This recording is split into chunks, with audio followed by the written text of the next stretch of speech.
Today we will discuss about the part 2 lecture on breathing and exchange of gases. So here I am discussing about the parts of human respiratory system. क्या part होते हैं human respiratory system में। तो यहाँ पे कुछ flow chart के हिसाब से मैं नोट बनाई हूँ। उससे पहले एक डायग्राम आपको शो करूँगी। जैसे कि ये एक स्केमेटिक डायग्राम है जहाँ पे आप देख रहे हो कि ये है आउटर पार्ट जिसको हम लोग क्या बोलेंगे, एक्सटर्नल नॉस्ट्रिल्स। ठीक है, एक्सटर्नल नॉस्ट्रिल्स 2 इन नंबर होते हैं और इससे क्या होता है कि एयर अंदर मूव करता है। एक्सटर्नल नॉस्ट्रिल्स ओपन होता है नज़ल चेम्बर में, ये वाला एरिया को हम लोग क्या बोलेंगे, नज़ल चेम्बर। और ये है आपका माउथ, यहाँ से फूड अंदर जाता है। एक पॉइंट यहाँ पे जिसको हम लोग क्या बोलेंगे, फेरिंग्स, जहाँ पे यहाँ पे air pipe and food pipe एक साथ ओपन होता है, उसको हम लोग क्या बोलेंगे, फेरिंग्स। फेरिंग्स के नीचे आ जाता है एक लंबा सा पाइप स्ट्रक्चर जिसको हम लोग क्या बोलेंगे, ट्रकिया। ट्रकिया एक ह्यूमन सिस्टम में वेंट्रली प्रेजेंट रहता है। ठीक है, वेंट्रली प्रेजेंट रहता है। और जो फूड पाइप रहता है वो रहता है डॉर्सली, मतलब ट्रकिया के पीछे। अब यहाँ पे जो ट्रकिया जहाँ पे ओपन होता है उसको हम लोग क्या बोलेंगे, ग्लॉटिस। ठीक है, ग्लॉटिक्स। और ये एरिया को हम लोग क्या बोलेंगे, लैरिंग्स। लैरिंग्स के ऊपर एक ढक्कन जैसा स्ट्रक्चर रहता है जिसको हम लोग क्या बोलेंगे, एपिग्लॉटिस। एपिग्लॉटिस क्या है, एक फ्लैप है। फ्लैप किसके लिए है कि जब यहाँ से फूड एंटर करता है इनसाइड, तब क्या होता है कि फूड पाइप पे जाना चाहिए और एयर आना चाहिए ट्रकिया में। ठीक है, तो फूड ट्रकिया में ना आ जाए इसके कारण क्या रहता है, एपिग्लॉटिस। अब फूड एंटर करता है, एयर एंटर करता है थ्रू द ट्रकिया।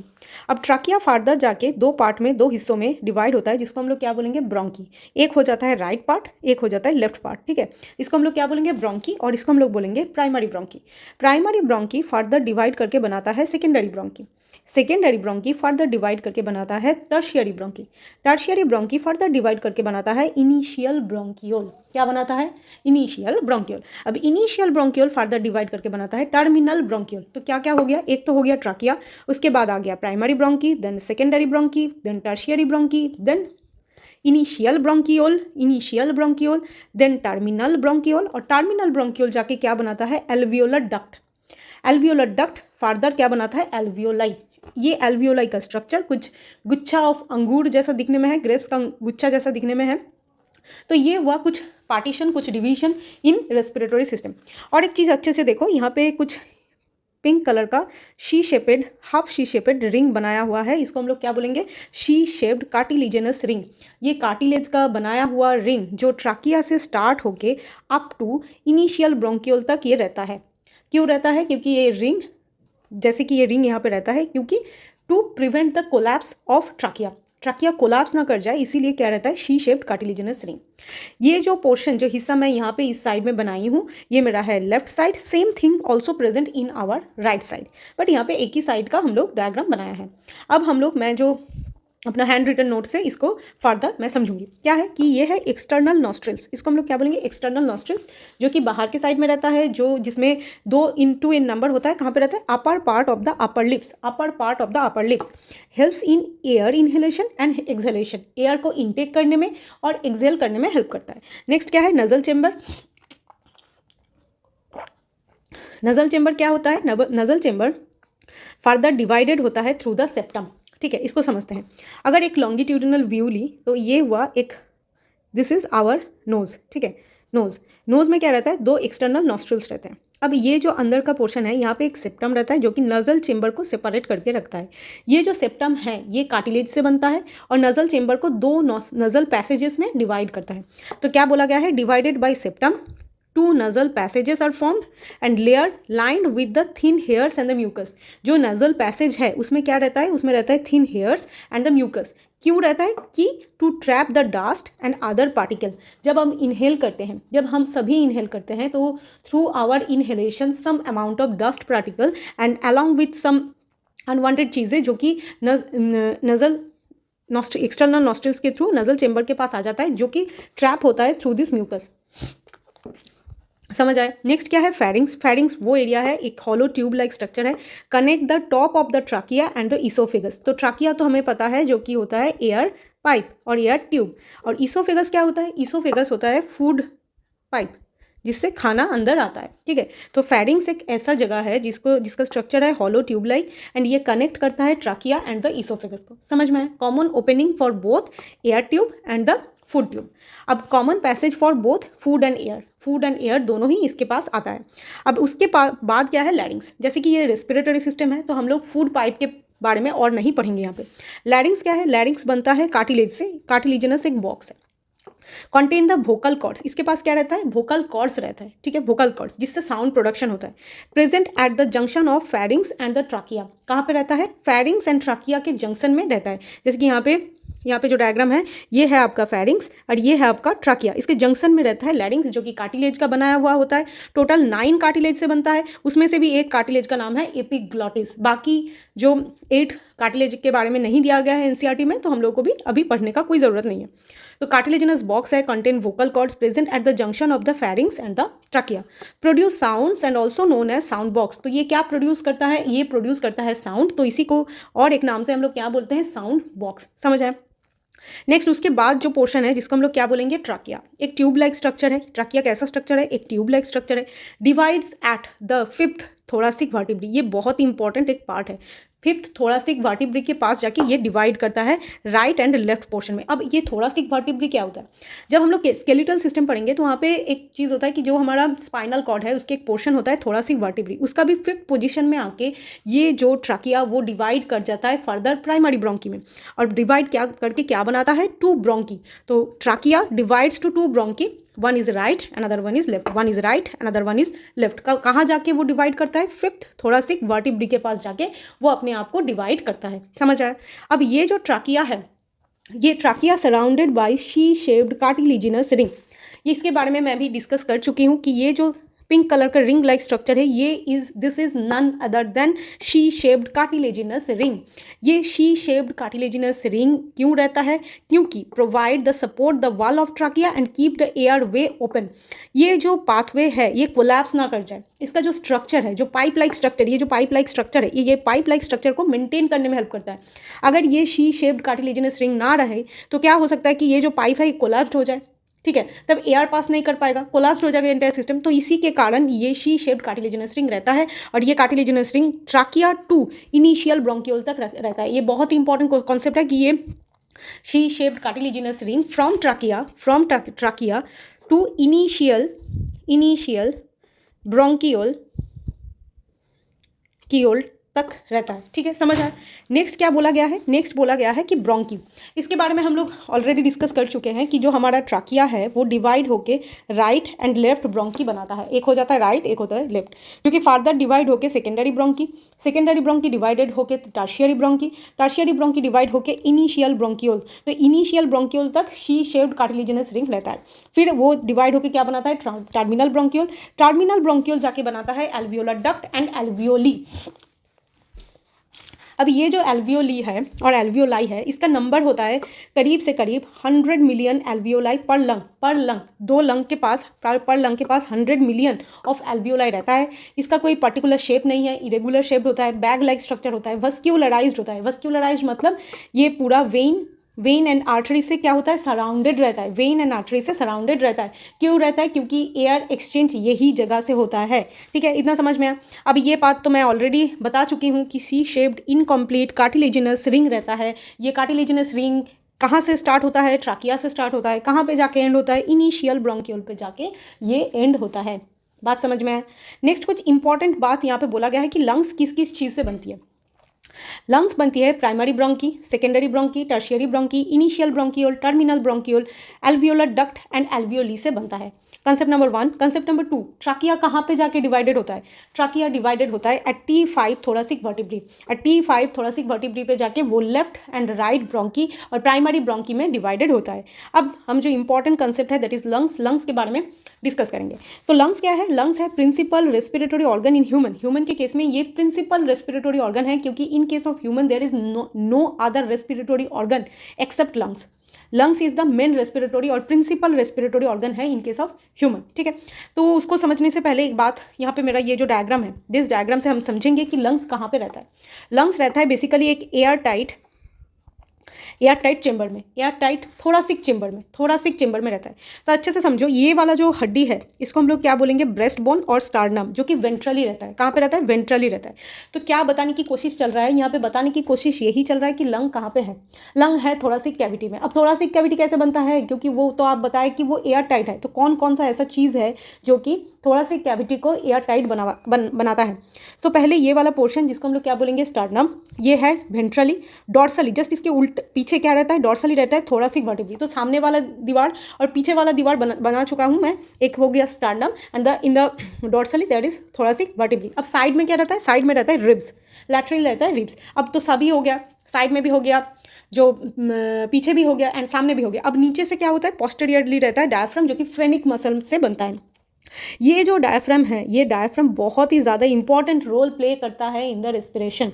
जब हम मैकेनिज्म ऑफ रेस्पिरेशन स्टडी करेंगे तब डायफ्राम का जो एक्चुअल जो इंपॉर्टेंस वो आपको समझ में आएगा। वो किससे बनता है, वो बनता है फ्रेनिक मसल से। किससे बनता है, बनता है फ्रेनिक मसल से। ठीक है, समझ आया। तो थोरासिक चेंबर बनता है किससे, एक तो हो गया स्टार्नम जो कि वेंट्रली रहता है, थोरासिक वर्टिब्री जो कि डॉर्सली रहता है, फिर क्या हो गया रिब्स जो कि लैटरल रहता है एंड पोस्टीरियरली आपको मिलेगा डायफ्राम। ठीक है, अब ये है हमारा लंग।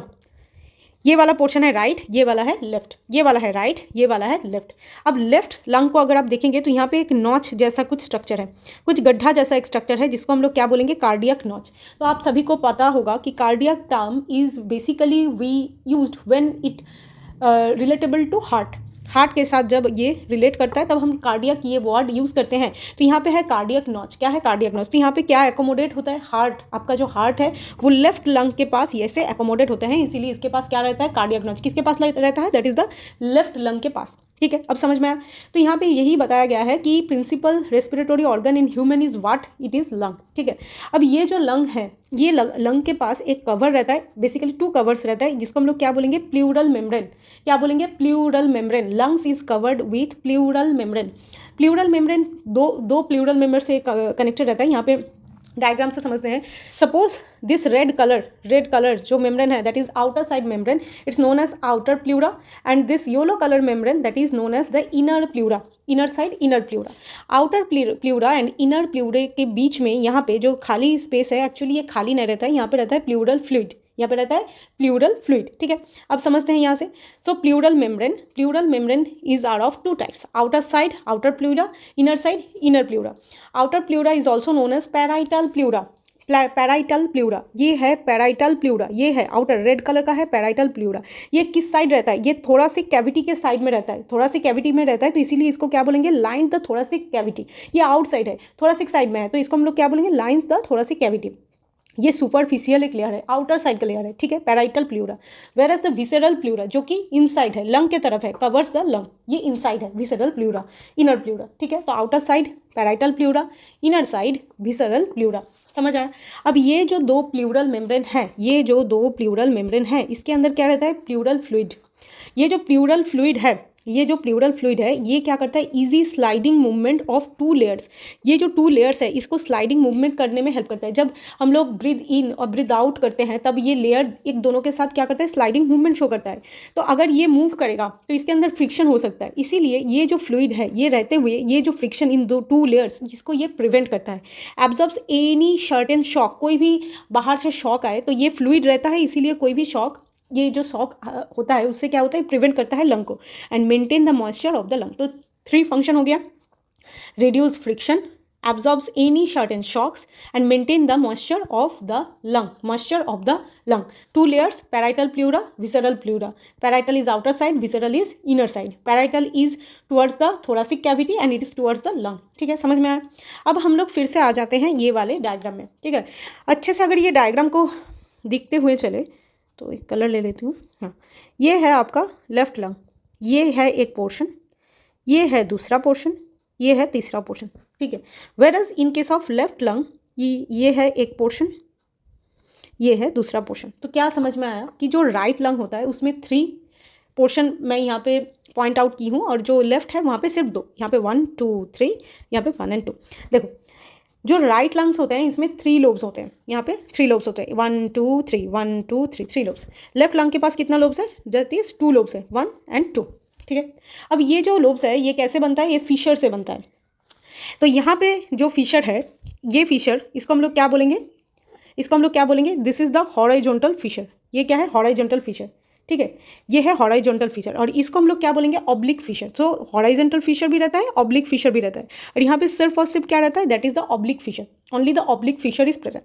सो यहाँ पे जैसे कि राइट लंग के पास दोनों फिशर है, हॉराइजॉन्टल फिशर क्या बनाता है, superficial and superior end inferior lobe बनाता है, सुपेरियर एंड इंफीरियर लोब बनाता है, वेरएज ऑब्लिक फिशर बनाता है क्या, मिडिल लोब। ये मिडिल लोब कौन बना रहा है, मिडिल लोब बना रहा है आपका ऑब्लिक फिशर। और यहाँ पे क्या बनता है, सिर्फ और सिर्फ superior fissure and the inferior fissure. So ये भी एक डिफरेंशिएशन हो गया कि एक तो है कार्डियक नॉच किसके पास रहता है, कौन सा साइड में रहता है, दैट इज लेफ्ट लंग के पास रहता है। राइट लंग में कितना लोब रहता है, 3 लोब्स रहते हैं। यहाँ पे जो फिशर है, एक है हॉरिजॉन्टल फिशर जो कि सुपेरियर और इंफीरियर लोब बनाता है। जो ऑब्लिक फिशर होता है वो सिर्फ और सिर्फ मिडिल लोब बनाता है। लेफ्ट लंग के पास क्या रहता है, 2 लोब्स रहते हैं, ओनली ऑब्लिक फिशर रहता है, सुपेरियर और इंफीरियर लोब ये बनाता है। रेस्पिरेटरी सिस्टम है, इसके अंदर जैसे कि लंग के पास 2 पार्ट होते हैं, ठीक है। एक हो जाता है क्या, कंडक्टिंग पार्ट, एक होता है कंडक्टिंग पार्ट, और एक होता है क्या, रेस्पिरेटरी पार्ट और एक्सचेंज पार्ट। कंडक्टिंग पार्ट नाम से ही पता चल रहा है कि जहाँ से क्या होगा कि ट्रांसपोर्ट होगा, कंडक्ट्स होगा, कंडक्ट्स और transport of air from atmosphere to the exchange part. जहाँ से एक्सचेंज होगा ये क्या करता है, कंडक्टिंग पार्ट ये ट्रांसपोर्ट करवाता है, सिर्फ एक जगह से दूसरे जगह पे एयर को ट्रांसपोर्ट करता है। तो बेसिकली कंडक्टिंग पार्ट कौन कौन सा है, that is from the external nostrils to the terminal bronchioles.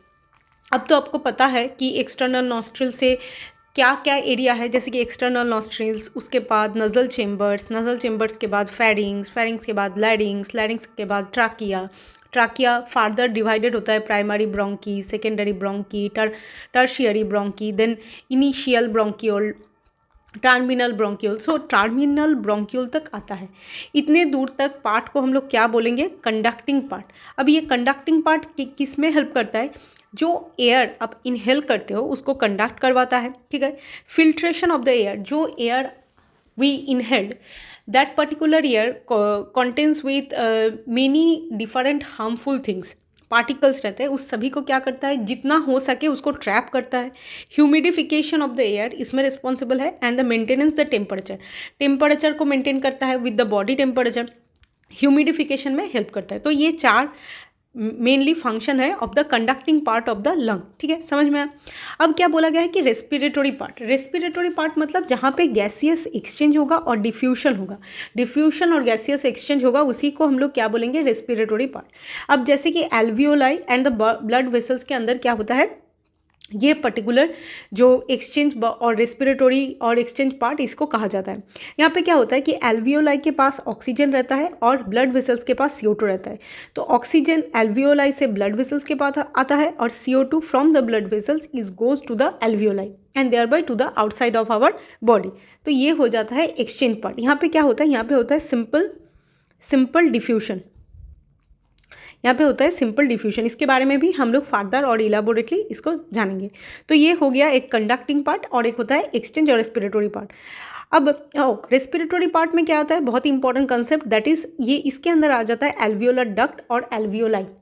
Alveolar duct और एल्वियोली पार्टिसिपेट करता है इन द रेस्पिरेटरी और एक्सचेंज पार्ट में। अब स्टेप्स इन रेस्पिरेशन, ये बहुत ही इंपॉर्टेंट एक कंसेप्ट है, इससे 2024 में ही क्वेश्चन आया है, नीट 2024 में ही इससे क्वेश्चन आया है, तो अच्छे से इसको समझें। तो 5 स्टेप्स होते हैं इन केस ऑफ रेस्पिरेशन। क्या है, फर्स्ट है ब्रीदिंग, और इसको हम लोग क्या बोलेंगे, pulmonary ventilation, related to the lung, so pulmonary ventilation.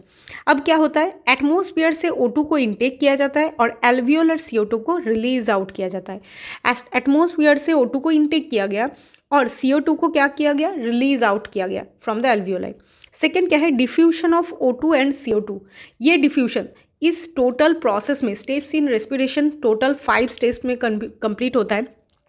इस टोटल स्टेप में आपको दिखेगा कि ये diffusion of oxygen and CO2 ये 2 पार्ट में होता है, number 1 and number 4, second number and 4th number. तो ये जो diffusion of oxygen and CO2 होता है, ये कहाँ पे होता है, थ्रू द एल्वियोलर मेम्ब्रेन। ये एल्वियोलर मेम्ब्रेन से एक बार ट्रांसपोर्ट होगा, डिफ्यूज होगा, जहाँ पे oxygen from the alveoli blood vessel के पास आएगा, और ब्लड वेसल से CO2 किसके पास जाएगा, एल्वियोलाई के पास जाएगा। नेक्स्ट क्या है, ट्रांसपोर्ट ऑफ गैसेस। नेक्स्ट क्या होगा, गैस को ट्रांसपोर्ट करना पड़ेगा। अब ये जो ऑक्सीजन है ये एल्वियोलाई से आ गया ब्लड वेसल्स के पास। अब ये जो ऑक्सीजन आया इसको क्या करना पड़ेगा, ट्रांसपोर्ट करवाया जाएगा। कहाँ तक ट्रांसपोर्ट करवाया जाएगा, टिश्यू लेवल तक ट्रांसपोर्ट करवाया जाएगा। और टिश्यू से जो CO2 बना है उसको भी ब्लड वेसल्स क्या करेगा, ट्रांसपोर्ट करवाएगा और किसके पास लेके आएगा, दैट इज एल्वियोलाई के पास आएगा। तो O2 एंड CO2 का डिफ्यूजन हुआ, नेक्स्ट ट्रांसपोर्ट हुआ through what, through the blood vessels. Fourth, diffusion of O2 and CO2 again here in this tissue level, ये होगा ब्लड वेसल से अब ऑक्सीजन आ जाएगा टिश्यू के पास और टिश्यू से बनाया हुआ जो CO2 है ये आ जाएगा ब्लड वेसल्स के पास। समझ में आया।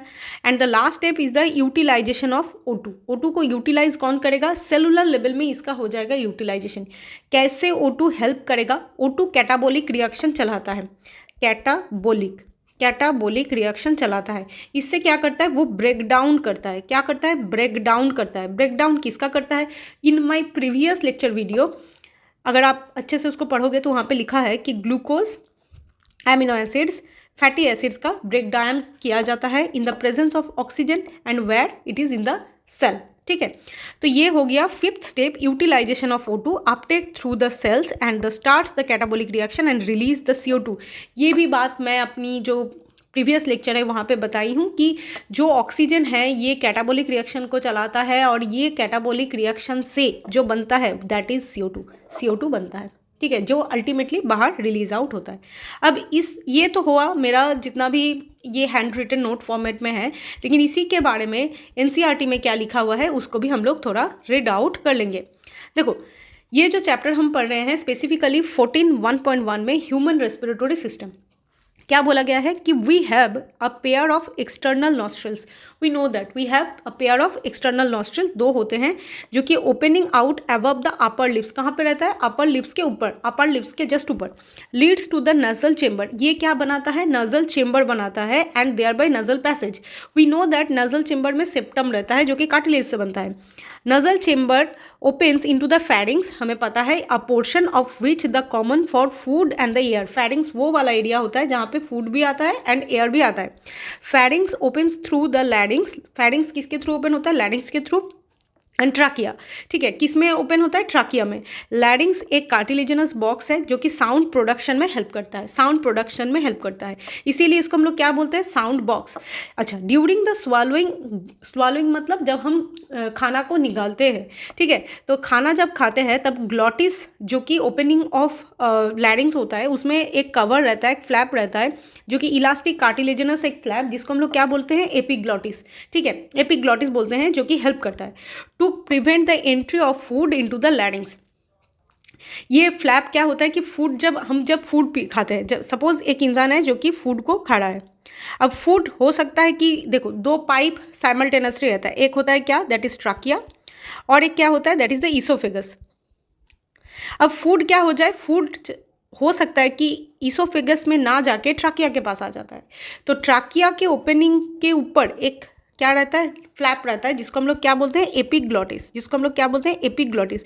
ये एपिग्लॉटिस किससे बनता है, कार्टिलेज से बनता है, जो कि क्या करता है, जब फूड आता है इसको बंद कर देता है, ट्राकिया को बंद कर देता है, ईसोफेगस ओपन रहता है और फूड इजीली ईसोफेगस के अंदर चला जाता है, ना कि ट्राकिया के पास। समझ आया, बहुत ही इजी कंसेप्ट है कि क्या है, क्यों एपिग्लॉटिस इतना यूजफुल एक चीज़ है।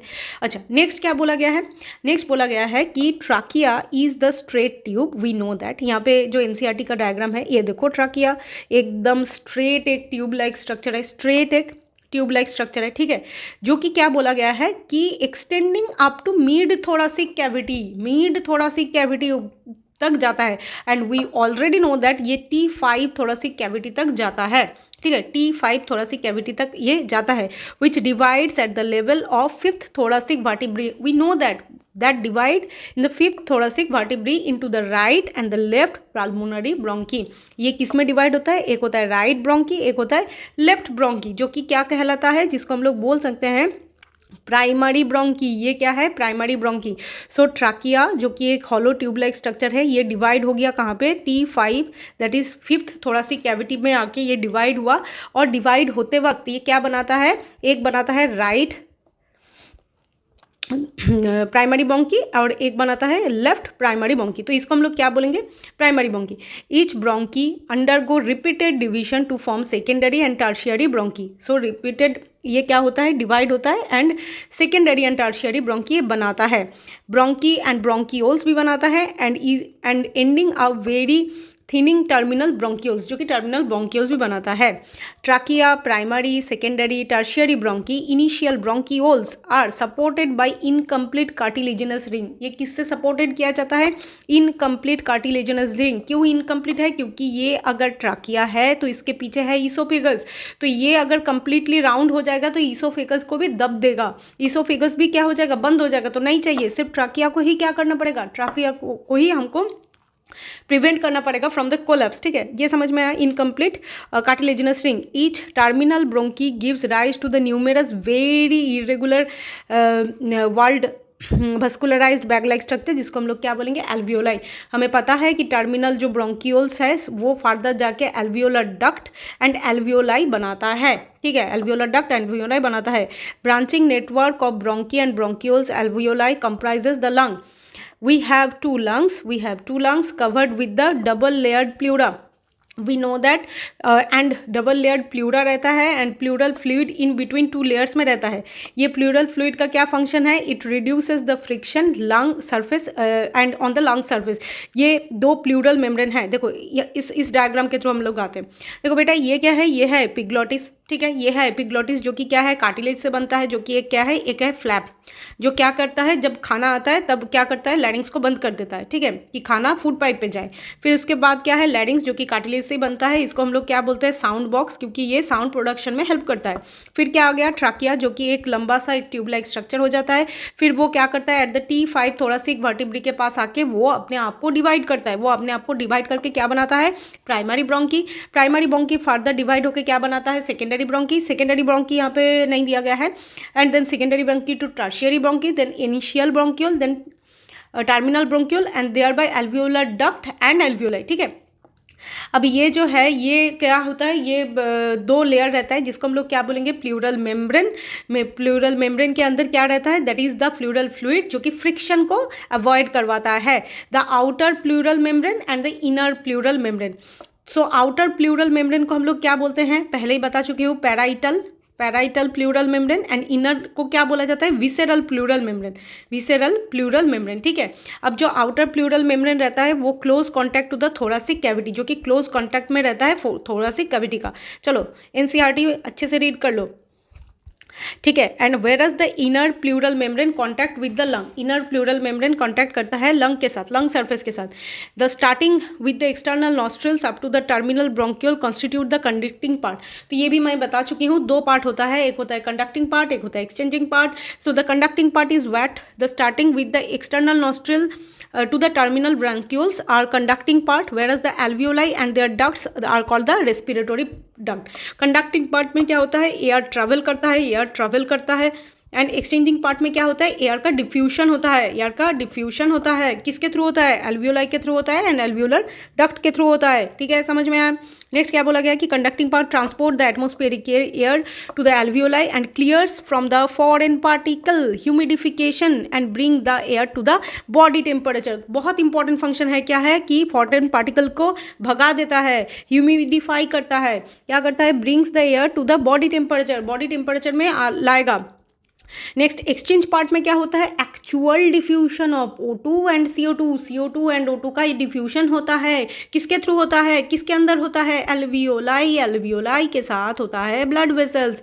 इन बिटवीन इसके अंदर क्या होता है? डिफ्यूजन होता है। ठीक है, ब्लड एंड एटमोस्फेरिक एयर का। समझ में आया? Lungs are situated where? Thoracic chamber, जो कि क्या है? Anatomically an air tight chamber हो जाता है बेटा। क्या होता है? लंग कहाँ पे रहता है? थोरासिक चेम्बर में रहता है, जो कि एनाटोमिकली एक एयर टाइट चेम्बर होता है। थोरासिक चेम्बर क्या होता है? अब थोरासिक चेम्बर भी मैं पहले ही डिस्कस कर चुकी हूँ कि डॉर्सली इसके पास, डॉर्सली मतलब पीछे क्या रहता है? Vertebral column. वेंट्रली मतलब आगे क्या रहता है? स्टार्नम। समझ में आया? लेटरली क्या रहता है? रिब्स, दोनों साइड में रिब्स रहेगा। लोअर साइड में क्या रहता है? डोम शेपेड डायफ्राम, जो कि बनता है फ्रेनिक मसल से, जो कि बहुत ही इंपॉर्टेंट है। जब हम लोग मैकेनिज्म ऑफ ब्रीदिंग समझेंगे तब हम लोग को अच्छे से समझ में आएगा। The anatomical setup of lungs, thorax is such that any change volume of the thoracic cavity. ये बहुत इंपॉर्टेंट है जो कि यहाँ पे मैं नोट डाउन करके रखी हूँ। क्या बोला गया है कि change in the thoracic chamber volume, अगर थोरासिक चेंबर में कुछ भी वॉल्यूम में चेंज हो तो वो पल्मोनरी वॉल्यूम मतलब लंग के अंदर का जो वॉल्यूम है उसको भी चेंज करेगा। तो अगर हम लोग एयर ले रहे हैं, एयर को छोड़ रहे हैं, कुछ भी हो रहा है तो इसमें किसका चेंज हो रहा है, थोरासिक चेंबर का वॉल्यूम चेंज हो रहा है, देयर बाय पल्मोनरी वॉल्यूम का भी चेंज हो रहा है। ठीक है, समझ में आया। Next, such an arrangement essential for the breathing and we can not directly alter the pulmonary volume. अगर थोरासिक चेंबर का वॉल्यूम को कुछ चेंज नहीं किए तो हम लोग पल्मोनरी वॉल्यूम को भी चेंज नहीं कर सकते हैं। इसको चेंज करेंगे तो ये भी चेंज होगा। जो पार्ट मैं बता चुकी हूँ कि नीट 202 में यहाँ से क्वेश्चन आया है। क्या बोला गया है, respiration involves in following steps. बहुत इंपॉर्टेंट है ये पॉइंट। 5 पॉइंट्स हैं। क्या है, ब्रीदिंग और pulmonary ventilation by which the atmospheric air is drawn in and the CO2 rich alveolar air is release out. मतलब क्या होता है, O2 इनटेक एंड CO2 को रिलीज आउट किया जाता है। डिफ्यूजन ऑफ गैसेस, ये डिफ्यूजन दोनों बार होगा, एक है सेकंड, एक नंबर 4th में। Diffusion O2 and CO2 across the alveolar membranes 1 time. Transport of gases of blood through the blood vessels. Diffusion of O2 and CO2 between the blood and the tissue level. तो क्या हो रहा है, diffusion of gases 2 times हो रहा है। एक हो रहा है alveolar membrane, across the alveolar membrane, और एक बार हो रहा है ब्लड एंड टिश्यू के अंदर। ठीक है, और 5th पॉइंट क्या बोला गया है, utilization of O2 by the cells and the catabolic reaction and the resultant release of CO2 in the cellular respiration as the dealt in the, जो कि डिटेल में चैप्टर 12 में बताया गया है। ये बता गया है कि utilization of O2 by the cell क्या करता है, O2 को यूटिलाइज करता है। क्यों O2 को यूटिलाइज करेगा सेल, क्योंकि उसको कैटाबोलिक एक रिएक्शन चलाना है, और कैटाबोलिक रिएक्शन में किसको वो कट डाउन करता है, glucose, amino acid, fatty acid को, एंड उससे क्या बनता है, उससे बनता है CO2। तो ये हुआ इतना दूर तक। In my upcoming video lecture जहाँ पे मैं मैकेनिज्म ऑफ ब्रीदिंग डिस्कस करूँगी। If this video lecture is helpful to you, please do like and subscribe to my channel. Thank you so much.